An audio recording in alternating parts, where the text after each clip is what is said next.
que nos deram condições de trazer até este momento o Evangelho da Graça de Deus. O tema da nossa mensagem é cortados pela graça. Vou repetir mais uma vez a vocês que estão em casa. O tema da nossa mensagem é cortados pela graça. O texto está em Hebreus, a epístola de Paulo aos Hebreus, no capítulo 4, no versículo de número 12. Vamos ler o que diz este versículo. Porque a palavra de Deus é viva, é eficaz e mais cortante do que qualquer espada de dois gumes, e penetra até o ponto de dividir alma e espírito, juntas. Olha onde vai esta palavra, hein? Diz que vai na divisão da alma e espírito, juntas e medulas, e é apta para discernir os pensamentos e o propósito. Ui! Que coisa poderosa! É a palavra viva. Não é a palavra de Moisés, que era morta. Não era um caminho velho e morto. É a palavra do novo e vivo caminho. Paulo não disse qualquer uma palavra. Ele disse que a palavra de Deus, a palavra de então, ela é viva. A palavra de então, dos dias de Paulo, era eficaz. A lei era ineficaz. A palavra da lei era morta. Era de condenação e morte. Era ineficaz. A graça de Deus, em que Paulo se referia aos hebreus, ela era viva e eficaz. E diz que ela é mais cortante. Se esta palavra entrou na sua vida, você pode dizer com certeza que você foi cortado pela graça. Vamos fazer uma breve confissão. Senhor e Cristo, eu te louvo e te exalto pelos teus grandes feitos. Te louvo também porque hoje eu estou cortado por esta palavra. Esta palavra entrou na divisão da minha alma e do meu espírito, separou juntas e medulas, e ela discerniu os intentos e os propósitos que havia no meu coração. Me mostrou a minha herança, me colocou no lugar de homem, e tu no teu lugar de Deus soberano, bendito, maravilhoso, conselheiro e rei da paz. Esta palavra me deu um norte, me deu tudo o que eu sou, o que eu tenho. Esta palavra que é viva e que é eficaz. Eu te peço que tu empurre esta palavra um pouco mais dentro da minha alma, e que eu salte esta manhã regozijante do teu espírito, te louvando e engrandecendo pelos teus grandes feitos. Para isso é preciso que tu me use com ousadia e intrepidez, porque eu vou usar a espada do teu espírito. E se tu recebe, diga amém. Amém. Paulo traz uma linguagem linda. Ele faz uma comparação aqui extraordinária. Meu amado, vou lhe ser sincero, não é ataque, pode até ser. Eu nunca ouvi nada semelhante ao Evangelho de Cristo. Nada do que eu ouvia nas igrejas entravam aqui dentro, separava juntas e medulas. Tudo o que eu ouvia na igreja era aqui fora. Trazia arrepios, emoções. Eles trabalham no psicológico, na emoção. Os louvores são para sensibilizar. São louvores emocionais. Aquela coisa fúnebre, triste. Trabalham apenas no exterior. Tudo o que eu ouvia não saciava a minha alma. Eu continuava sedento. As pregações me mostravam exteriormente pecador, miserável, um homem que deveria buscar, fazer, sacrificar, tudo daqui para fora. Nada. Era daqui que eu estou falando, não daqui de dentro para fora. Era daqui, da pele, do exterior, daqui para ali. A única coisa em que eu ouvi na minha vida, que preencheu os meus anseios, que me trouxe resposta, que tirou o medo, que me mostrou quem realmente eu era, foi esta palavra viva e eficaz. As pregações nas igrejas não traz uma palavra eficaz. Eficaz quer dizer que ela é o suficiente. Você entende assim? Sim. Ora, meu amado, pense comigo, por favor, me ajudem. Se a palavra, ela é algo vivo, e ela é eficaz, precisa de pão, a palavra basta. Meu amado, pão e suco são coisas exteriores, não entra na divisão da alma, entra no estômago, e depois sai. A palavra não, a palavra ela é viva e ela é eficaz. Quando esta palavra entra na vida de quem nasceu para a liberdade, ela produz esses efeitos. Porque existem pessoas que não nasceram para a liberdade em Cristo. Vivem numa carne desenfreada e precisam viver no rigor ascético. Precisa viver sob o cabresto da lei, senão cometem atrocidades. Mas nós nascemos para a liberdade. Para a liberdade foi que Cristo nos chamou. Nós não usamos desta liberdade para dar lugar à carne. Nós usamos desta liberdade para não voltar às algemas da lei e ser escravizado pelos homens.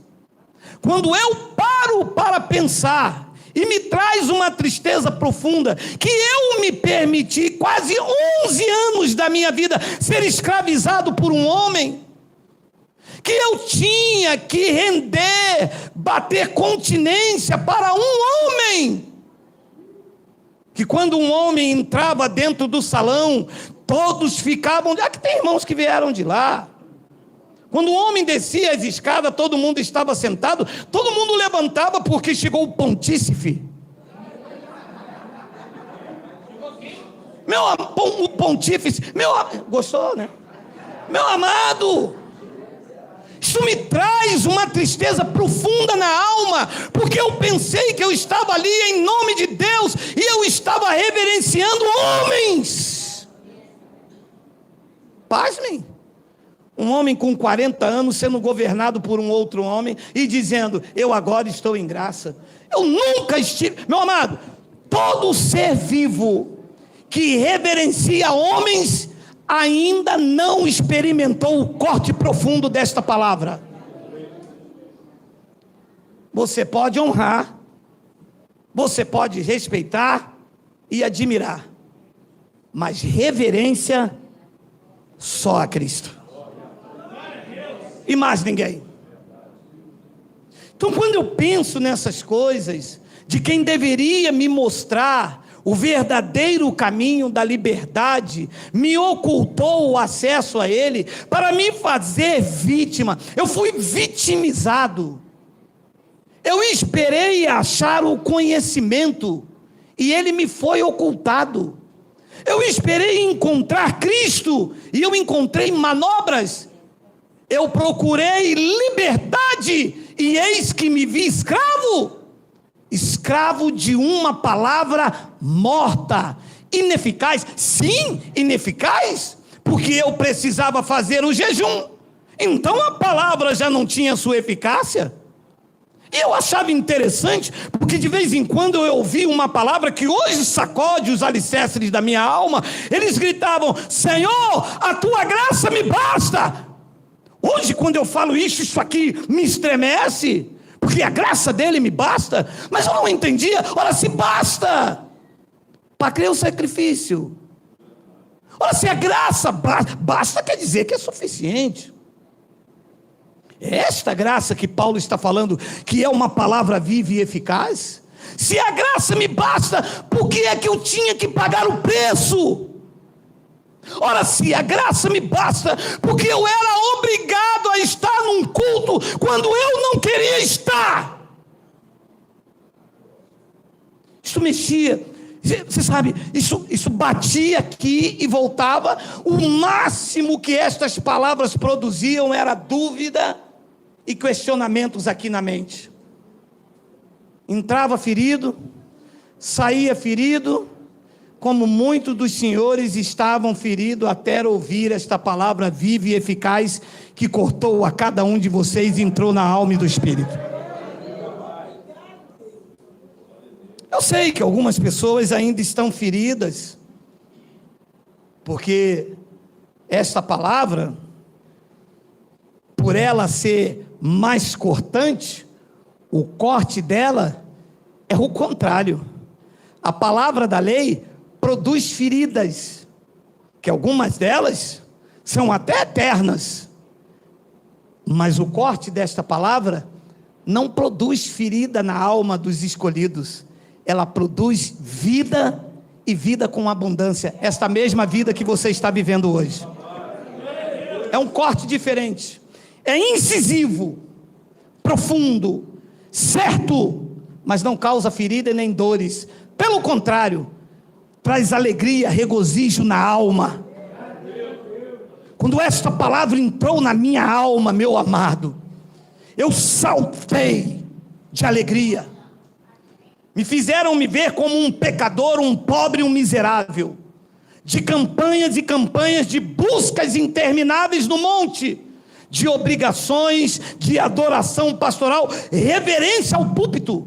Meu amado, eu tinha reverência ao púlpito daquele lugar. Eu via aquele lugar como altar santo, como casa de Deus, porque esta palavra nunca tinha entrado na divisão da minha alma e do meu espírito. Mas quando a graça de Deus entrou em mim, ela me dilacerou, ela me cortou todo. E quando eles vieram com essas manobras, o Espírito em mim disse: chega, o que está produzido em você é um corte profundo e incisivo. E o que penetra em você não é mais a palavra morta de um caminho novo, mas entra na divisão da alma e do teu espírito e separa juntas e medulas. E com esta palavra dentro de mim, agora ela discerne os pensamentos e o propósito do meu coração. Tudo muda. As outras mensagens eram ineficazes. Olha o que Paulo disse em Hebreus capítulo 7, versículo 18 e 19. Leia comigo, por favor. Olha aí. Portanto, por um lado, se mantém a anterior ordenança. Como? É isso que eu não entendo. Então eu estou lendo uma outra Bíblia, estou pregando um outro evangelho. Olha que você entra nas igrejas e está lá a mesma ordenança anterior. Está ou não está? O dízimo era uma ordenança da graça ou da lei? Se o dízimo está lá, então não foi revogado, Deus mentiu. Porque ali está escrito, portanto, e saibam os senhores que o contexto aqui está falando de dízimo, tá? Os senhores sabem disso?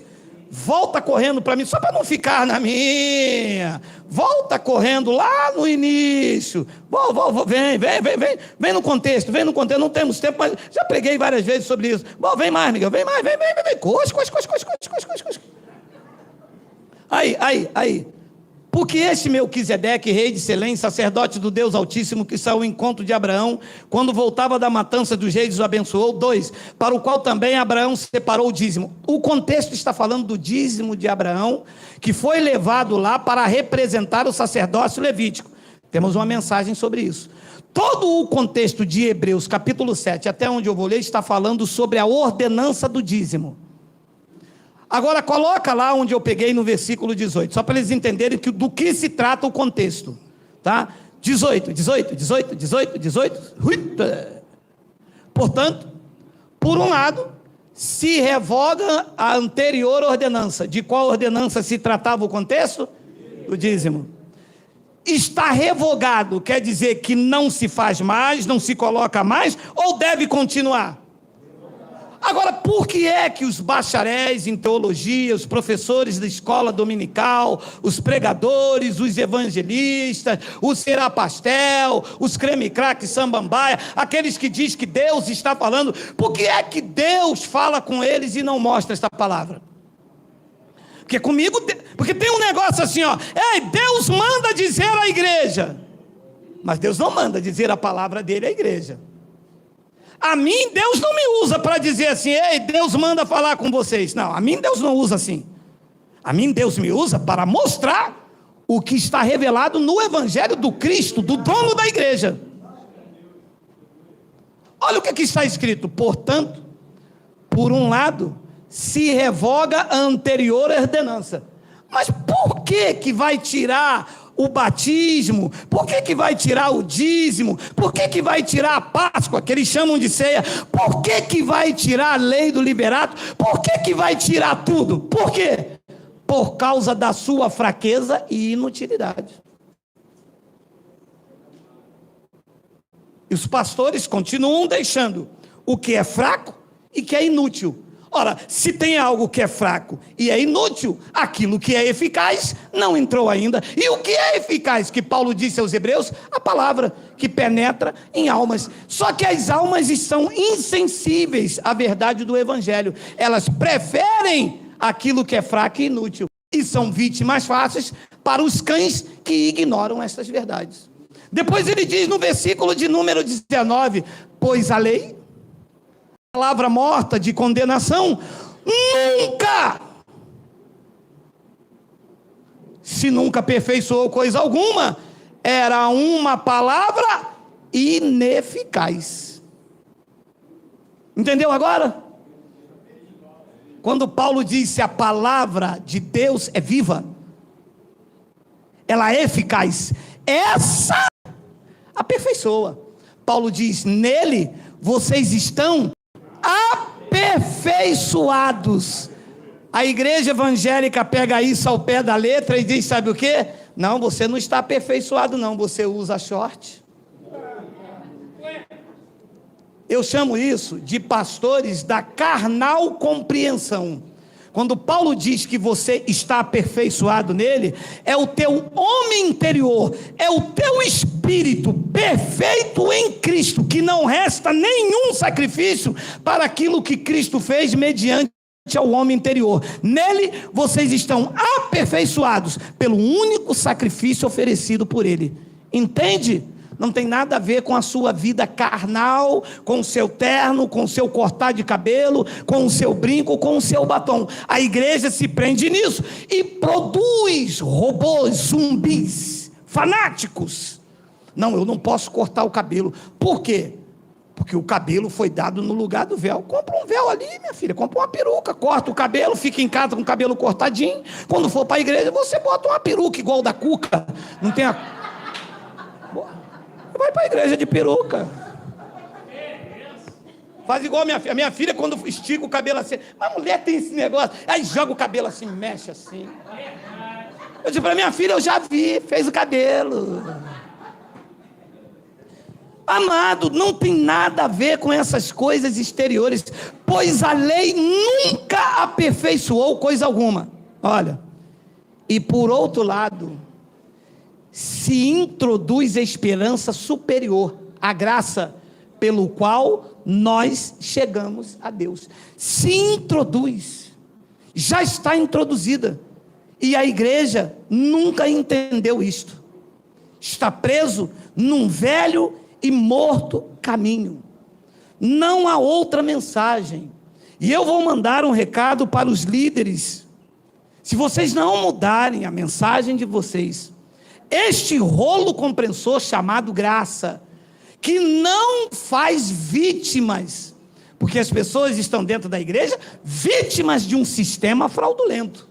Nós não damos carteira de membro às pessoas, não fazemos as pessoas membros destes lugares. Pelo contrário, nós dizemos às pessoas que elas têm o Espírito Santo como carimbo na vida delas. Nós dizemos às pessoas que elas são membros da igreja de Cristo. Nós dizemos às pessoas que elas estão debaixo da proteção de Deus. Nós dizemos às pessoas que nós não estamos aqui para se meter na vida pessoal delas, que nós estamos aqui como ministros do Evangelho para dizer a elas que em Cristo elas são mais do que vencedores, elas estão reinando em vida e elas estão em perfeita vitória. Esse é o nosso chamado. Esse é o nosso chamado em Deus. Eles nos ocultaram aquilo que Paulo chamou em Efésios de espada do Espírito. Paulo disse: vocês têm o capacete da salvação e a espada do Espírito. A única arma do Espírito é a espada, é a sua palavra. O crente quer ir para uma pseudo-batalha espiritual, mas se revestindo de várias parafernália. Eu já disse aqui uma vez, né? Eu tenho um abrite nenhum, eu falei para minha esposa: vou dar um abrite nesse camarada, conheço ele desde pequeno, se ele falar alguma coisa comigo, eu largo a mão no focinho dele. Tinha medo de mim na escola. Falei: meu irmão, por favor, para aí. Está indo aonde? Estou indo num grupo de evangelismo. Que é isso aí? Isso aqui é o azeite, e esse vidrinho aqui vermelho é o sangue do Cordeiro. Eu falei: o sangue de quem? Não, que não é. Mas ainda em pleno século 21, um vidro de azeite e um vidrinho. Ele dizia que era o sangue do Cordeiro ali dentro. Mas, meu irmão, mas de qual Cordeiro? Você é espírita, você é da Umbanda, é do Candomblé, você matou um cordeiro, botou... Não, meu irmão. Isso aqui é o Cordeiro Santo, não tem nada a ver com isso. Isso aqui é o sangue do Cordeiro Santo. Então você acabou de crucificar para você mesmo o Filho de Deus. Para pensar, sim ou não? Sim. É como uma pessoa disse para mim assim: Geraldo, só passando o sangue de Cristo na sua vida. Eu falei: minha amada, nós estamos em 2021, o homem ainda está sangrando lá naquele madeiro, ainda tem sangue descendo ainda para passar o sangue dele em mim.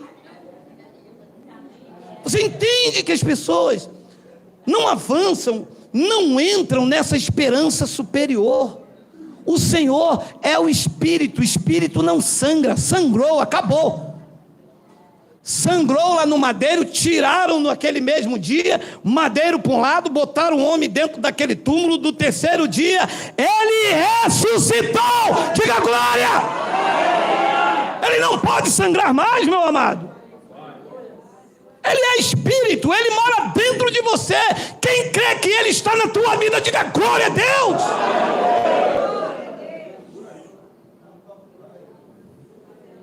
Passado sangue. Então nos ocultaram essa espada incisiva, esta palavra que penetra na alma, porque não é de almas que eles tratam. Está gravando aí? Vou repetir. Nos ocultaram essa espada incisiva que penetra na alma com força, porque não é de almas que eles cuidam. Eles cuidam de bolso, de carteira, de dinheiro, de dízimo, de envelope, de carro em fogueira, de pagar o preço, de vem com seu tudo. Não é de almas. Para cuidar de almas tem que oferecer a espada viva. Para cuidar de almas a palavra tem que ser penetrante. Para cuidar de almas, esta palavra tem que arder no teu coração. Para cuidar de almas tem que haver transformação no teu espírito. A metanoia, fazer com que você solte de uma vida fracassada pela lei e se levante na autoridade de Cristo e diga: apesar de todas as dificuldades, em todas as coisas eu sou mais do que um vencedor. A espada cortou aí, a espada cortou aí, a espada cortou aí, a espada cortou aí. Diga glória a Deus.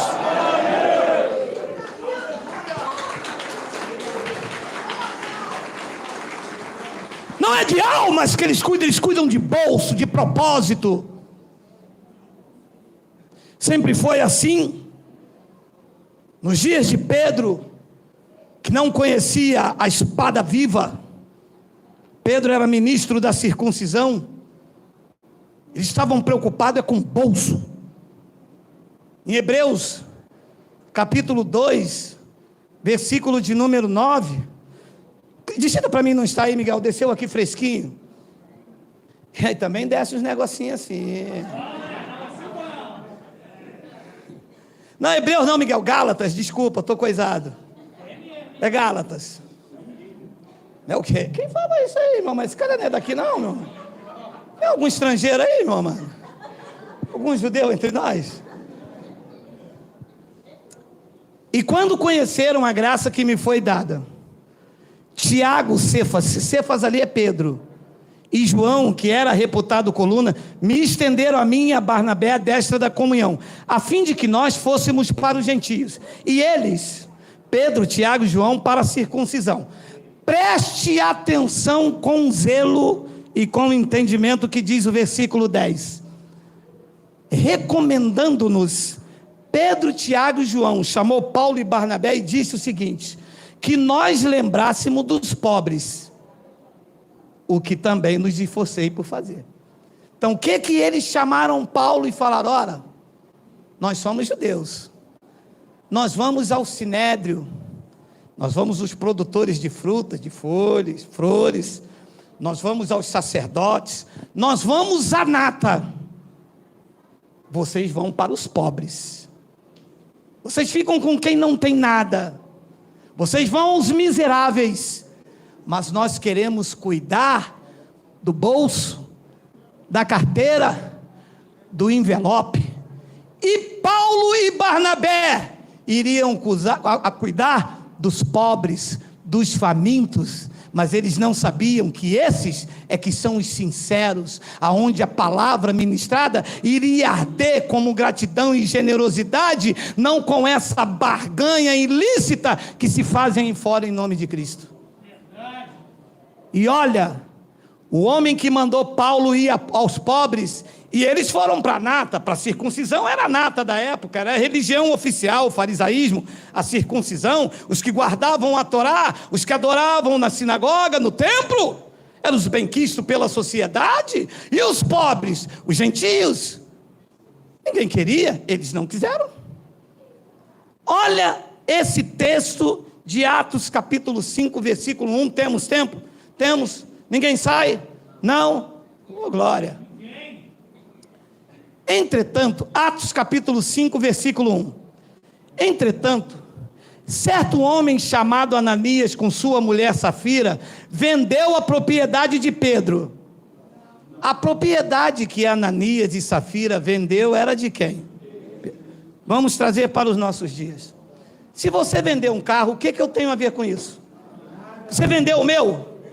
Então, se você vendeu o seu, é problema de quem? Não é teu? Vamos ler.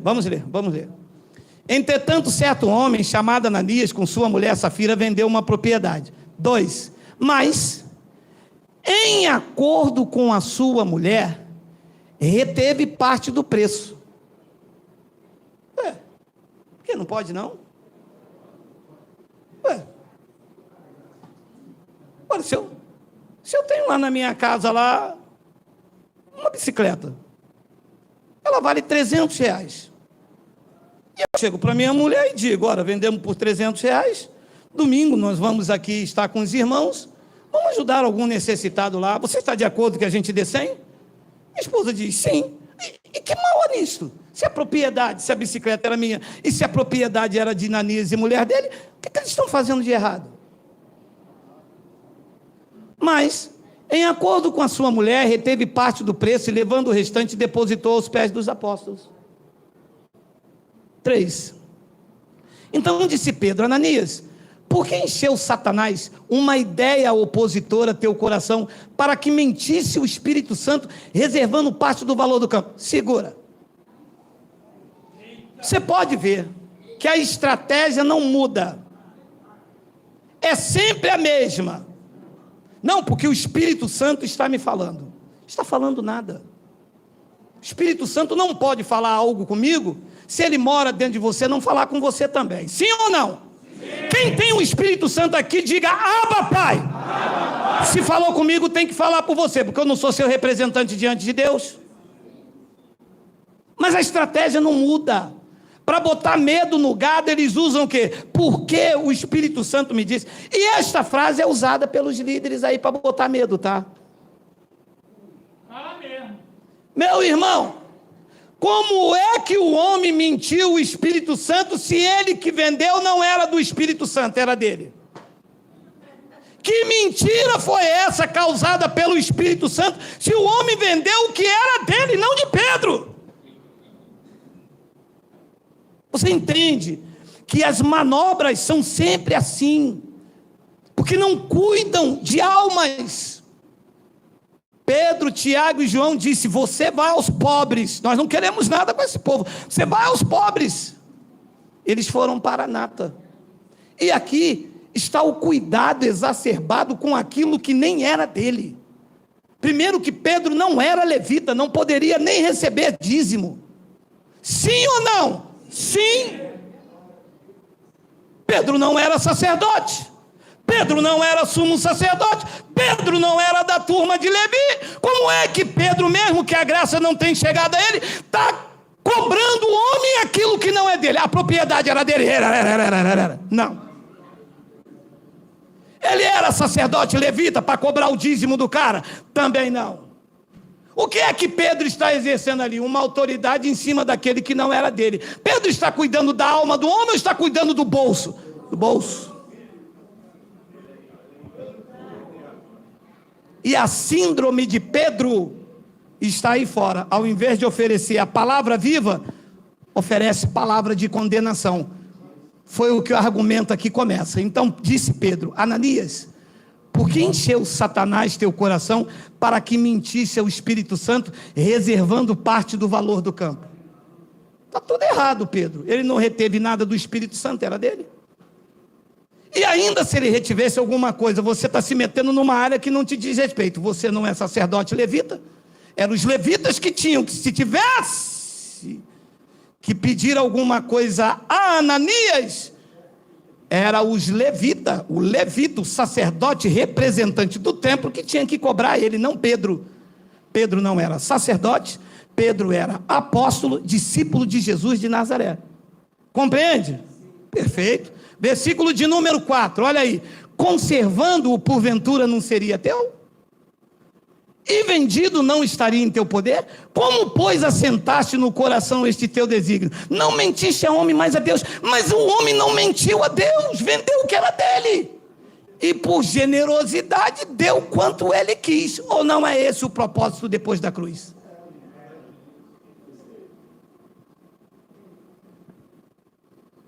Mas como não oferece uma palavra viva, o desejo é manipular, o desejo é cuidar do bolso, o desejo não é libertar, não é dizer que você é livre para dar o que quiser, mas você tem que dar satisfação daquilo que é teu. Foi assim a vida inteira comigo e foi assim com vocês. Existe um lugar que se você vender a casa, você tem que dar 10%. E existe um lugar que se você comprar uma casa, você tem que dar 10%. É o acharcamento total, é igual o jogo de bicho, cerca pelos 7. Vocês já jogaram no bicho, né? Meu amado, versículo de número 5. Ouvindo eu não terminei o 4, né, Miguel? 4. Conservando porventura não serias teu? Terminei sim. E vendido não estaria em teu poder? Como, pois, assentaste no teu coração esse desígnio? Não mentiste aos homens, mas a Deus. Versículo 5, olha aqui. Ouvindo a palavra viva. Ouvindo que palavra? A de Pedro. Condenação, morte, medo, culpa, pânico, responsabilidade de não ter dado aquilo que era dele. E debaixo de uma palavra dessa que não é viva e eficaz, é uma palavra de condenação e morte. Não era uma palavra viva que entrava na divisão da alma e do espírito, fazendo o homem saltar para a liberdade em Cristo, e sim uma palavra da carne para o coração, trazendo condenação. Diz que ouvindo estas palavras, Ananias caiu e expirou. Agora olha, sobrevindo grande temor a todos os ouvintes. Esse é os objetivos de quem prega uma palavra de condenação: causar temor nas demais pessoas, para que todos venham fazer aquilo que não deve. Verdade. E o homem morreu. E quantos que me ouvem não estão mortos dentro da igreja assim também? Não mortos fisicamente, biologicamente, mas quantos estão sem vidas, feridos, desanimados, sem vontade de se reunir, de ouvir uma palavra, porque tudo o que ouviram foram palavras de condenação, direcionada ao que você tem, direcionada ao que você conquistou, direcionada ao que Deus deu para o teu aprazimento, para o teu crescimento, direcionada ao teu bolso, à tua carteira, ao teu cartão de crédito, direcionado a tudo o que Deus não direciona, porque Deus não está preocupado com o teu dinheiro, Deus não precisa do teu dinheiro, Deus não está atrás dos teus bens, das tuas conquistas. O desejo de Deus é que essa espada entre na divisão da alma e do espírito, e você se veja livre dessas palavras de condenação e morte. Esse é o desejo de Deus para a tua vida. E ouvindo uma palavra dessa, não aconteceu com você? Antes de ouvir esta palavra que hoje eu prego e os irmãos pregam aí, como é que você estava diante de Deus? Desanimado? Você entrava num lugar para ouvir a palavra de Deus, o cara olhava para a tua carteira. Você entrava no outro lugar procurando Deus, lá não estava, lá tinha um objeto, tinha um envelope, o chaveirinho, o não sei quem, o envelope de cruz-credo, o saquinho do saravá. Saquinho de saravá.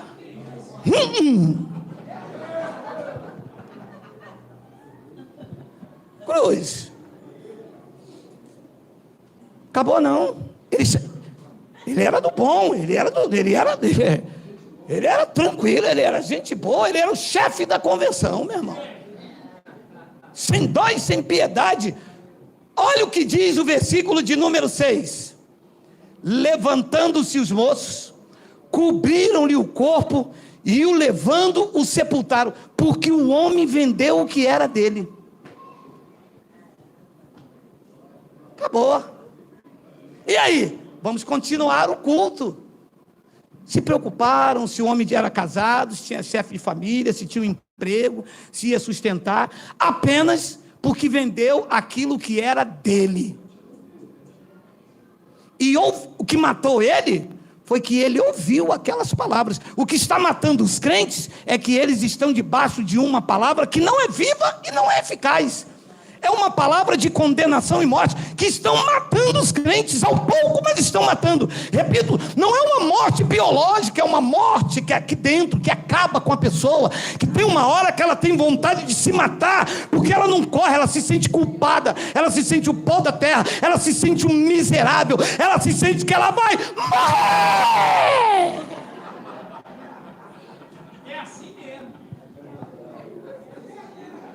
E ela quer tudo menos Deus, meu irmão.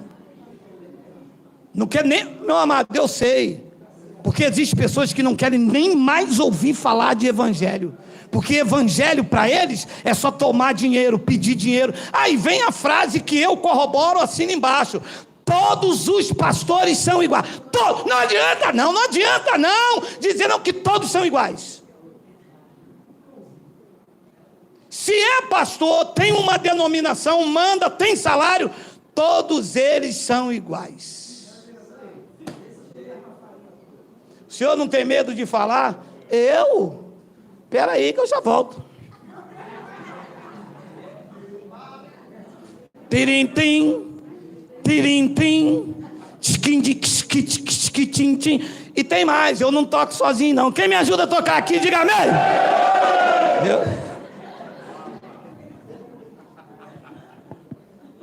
Meu amado, Olha o drama, versículo de número 7. Quase 3 horas depois, o homem ainda está com a boca de tatu.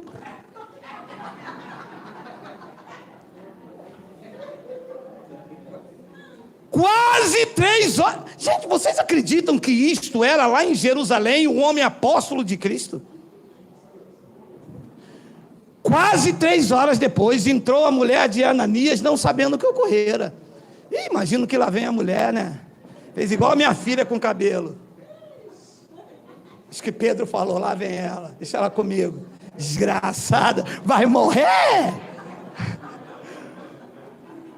Gente, é muita maldade, porque a pessoa vendeu o que era dela. 8.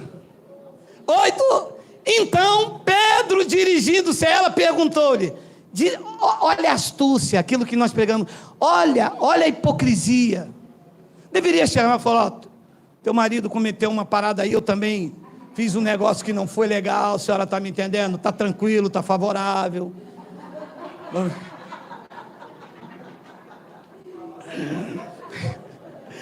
Então Pedro, dirigindo-se a ela, perguntou-lhe, dize-me, vendeste por quanto aquela terra? Ah, mas se é hoje em graça. O que é que você quer saber? O que você meta-se na tua vida? Tu não é o meu pastor, tu não manda em mim, eu agora estou em graça e fui.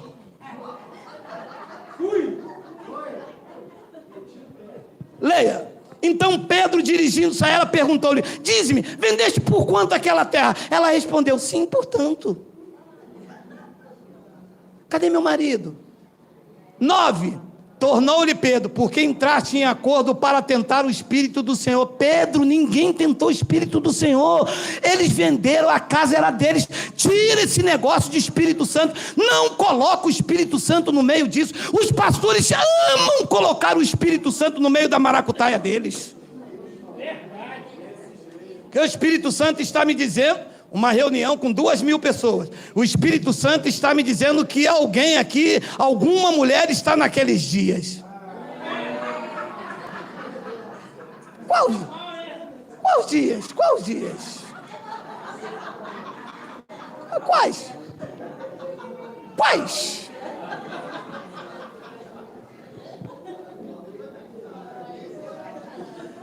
Tornou-lhe Pedro, porque entraste em acordo para tentar o Espírito do Senhor.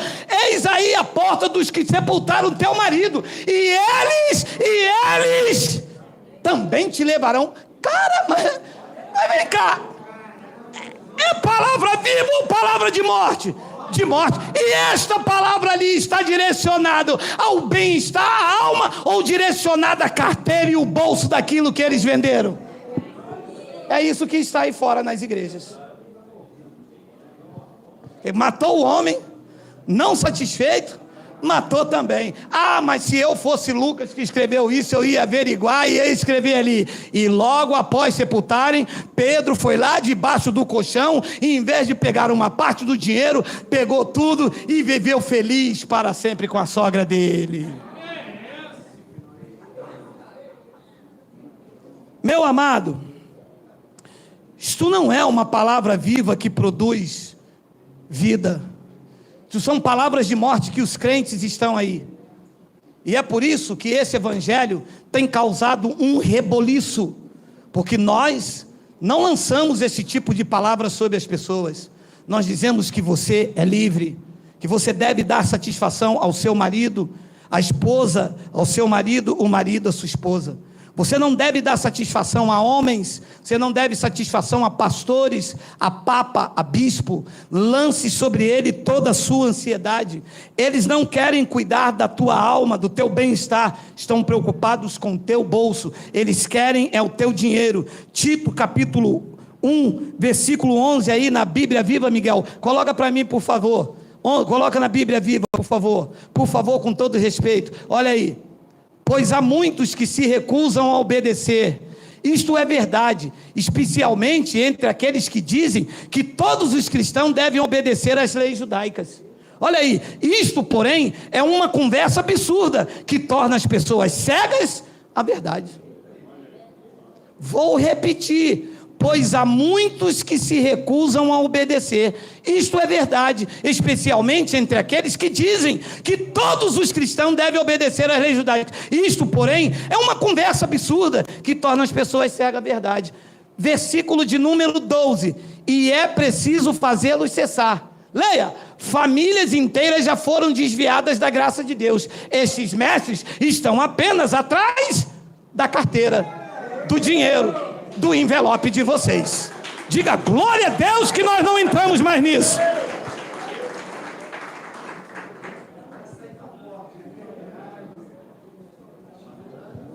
Isto está acontecendo hoje no século 21, e as pessoas se permitindo, recusando a ouvir a palavra de Deus, recusando a ouvir a palavra viva, recusando que se tirem as algemas. A irmã disse: eu não gosto da pregação do senhor, porque aqui em Manaus as pessoas estão saindo da igreja. Eu disse: não. Saindo da igreja não, miséria, coisa ruim do cão. As pessoas estão saindo do alçapão, da tua tosquia, da tua autoridade, da tua palavra de morte e condenação, e estão se encontrando com uma igreja verdadeira, liberta, regenerada, transformada. Miséria, coisa ruim, filho do cão. Ronaldinho Gaúcho quando faz o gol. Mas é feio, né?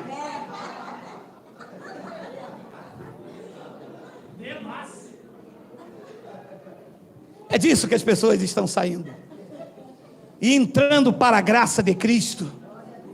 Chega de condenação, chega de culpa, chega de medo, chega de prisão. Está na hora de cantar o hino da vitória, dizendo: eu sou livre. Diga glória a Deus.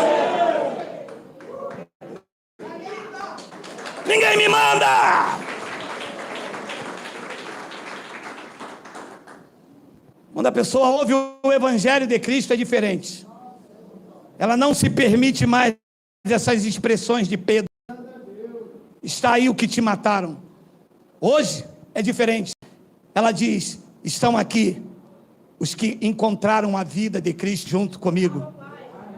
Marido, aqui está, aqui não na esfera física, mas nessa região celeste chamada graça de Deus. Aqui estão famílias benditas do Senhor. Aqui estão aqueles que encontraram a tua posição em Cristo, que descobriram que nem morte, nem vida, nem os anjos, nem o principado, nada pode nos separar do amor de Deus. Nós passamos da morte para a vida, estamos regenerados, somos livres em Cristo Jesus. Quando ela encontra esta palavra viva, é como se algo rasgasse, é como se algo entrasse, é um grito visceral, sai daqui de dentro, pode nos seus lábios, sai um novo cântico, um hino de louvor e gratidão a Deus. Ela se encontra com o seu Criador. As ameaças dos pastores já não têm mais valor, os tedenrices caiam por terra e ela salta para uma nova vida em Cristo Jesus. É como se a frase de Jó ecoasse nos nossos lábios. Olha o que Jó disse em Jó 42:5, olha aí. Volta lá para... É Jó 42:5, bota na... porque aí ela volta no... Eu te conhecia só de ouvir, mas agora os meus olhos te veem.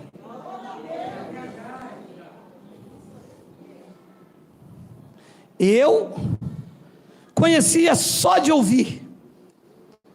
Ouvi dizer que um rei morreu por mim, mas eu ainda me via pecador.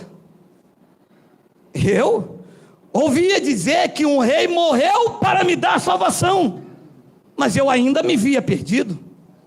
Ouvi dizer que um rei cancelou as dívidas dos judeus, mas ainda me cobravam um pedágio alienado. Eu conhecia só de ouvir.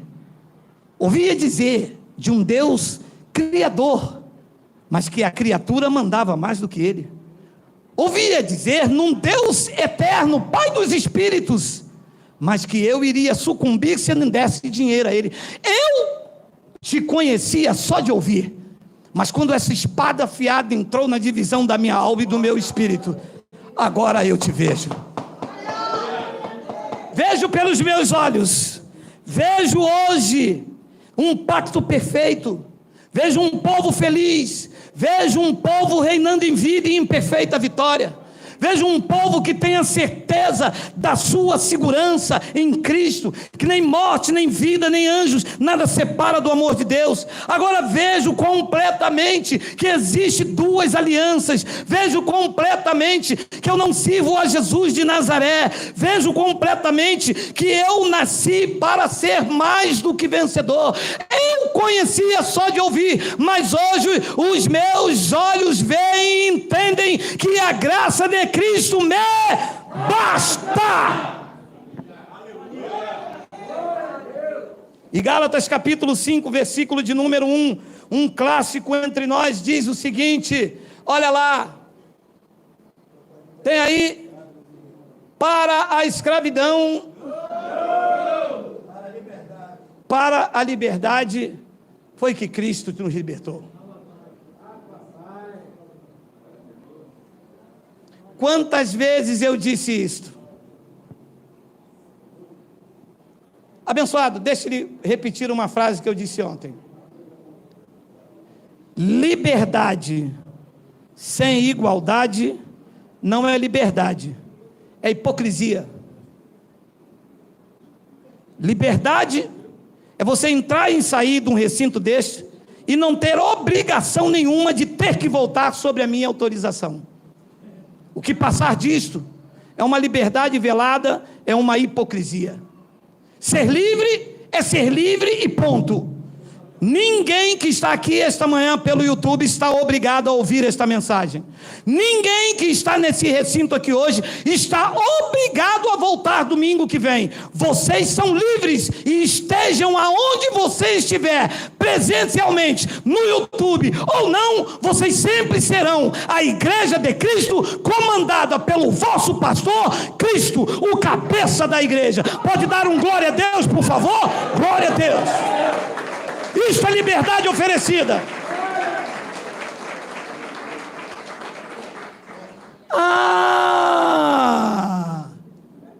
Então se domingo que vem eu não vim, eu não estou desviada? Quem foi que disse isso, filha?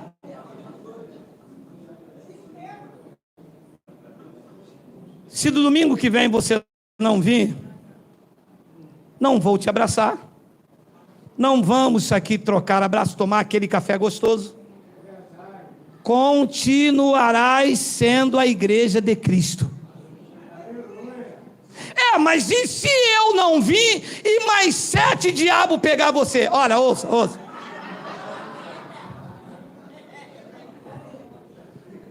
Eu não sei quantas igrejas você passou, igrejas, chamada igreja. Desculpa, Lima. Cada igreja dessa que você passou, foi um diabo que entrou na sua vida.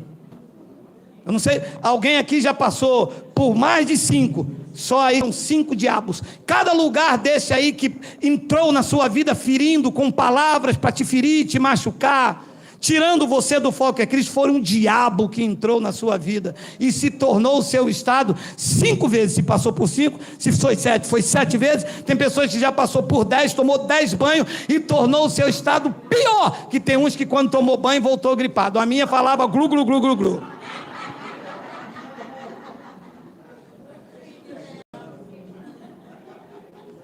Para a liberdade foi que Cristo nos libertou.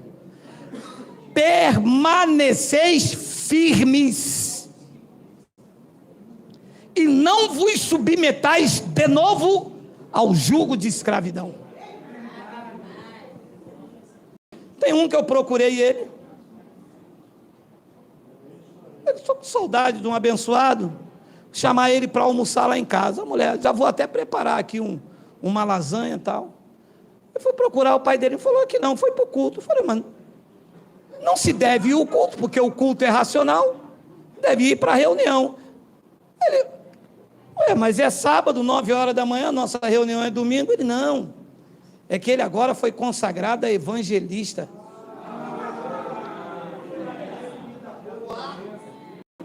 Mas foi consagrado a evangelista? Foi, ele guarda até o vidro do azeite que consagraram ele. E eu peguei o carro e fui dar uma brite, eu sou fofoqueiro, né?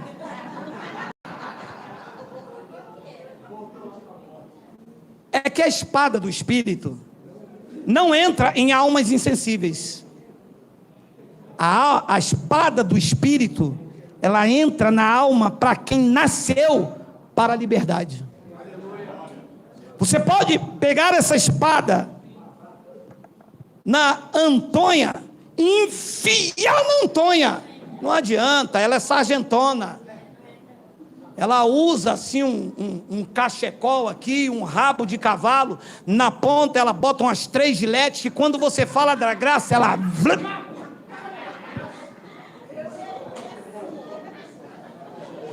ela já vira logo o rabo de cavalo.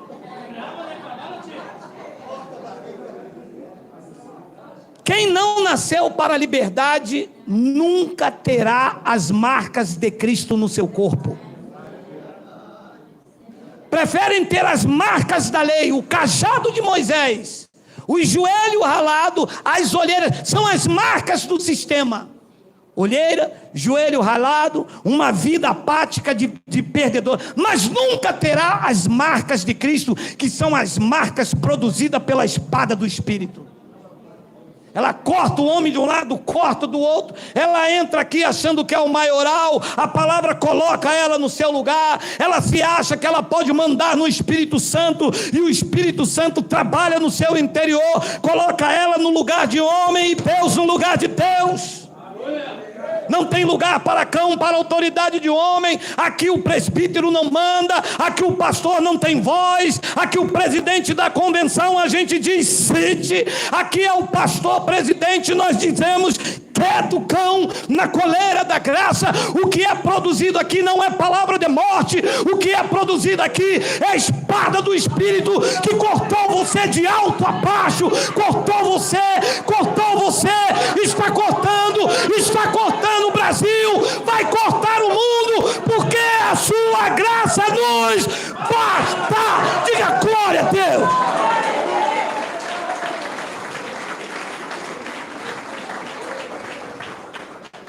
E a espada começou na boca de Paulo, foi liberada na boca de Tito, de Barnabé, chegou na minha vida, chegou na tua vida, e vai chegar na vida de outros, até varrer esse sistema, pisar na cabeça dessa serpente, botar esses vagabundos para trabalhar e dizer ao povo de Deus: chega de sofrer, vocês nasceram para a liberdade que há na pessoa bendita de Cristo Jesus. Eu recebo essa liberdade para a tua vida, para a tua família, para os teus amigos e para todos quantos ouvirem esta mensagem poderosa da graça de Deus. E eu termino com Romanos. Estou cansado, meu irmão, vou fazer 56. Dá desconto pro velho, eu rodo no birimbau, poxa. Se pela ofensa, Romanos 5,17. Se pela ofensa de um, e por meio de um só, reinou a morte, muito mais os que recebem a abundância da graça e o dom da justiça. Olha a colocação verbal no dia dos Paulo. Reinam. No momento de Paulo, reinavam não? Não. Olha a expressão, olha a colocação, olha a conjugação. Reinarão. Apontava para o futuro, apontava para a escatologia. Muito mais os que recebem a abundância da graça e o dom da justiça reinarão em vida por meio de um só, a saber, Jesus Cristo. Você sabe quando a abundância da graça veio? quando os pactos deixaram de se cruzar, o templo caiu, fim dos sacerdotes, fim do sacerdote levita, fim daquela palavra de Pedro lançado sobre um casal, uma família, mulher e filhos, morreram debaixo de uma palavra de morte. A abundância da graça ainda não imperava. Mas de 70, com a queda do templo, todos nós hoje recebemos a abundância da graça, e por decreto divino é nosso direito reinar em vida e viver em perfeita vitória. Quem recebe a abundância da graça de Deus, diga amém. Vocês estão reinando em vida e estão em perfeita vitória. Vamos ficar de pé.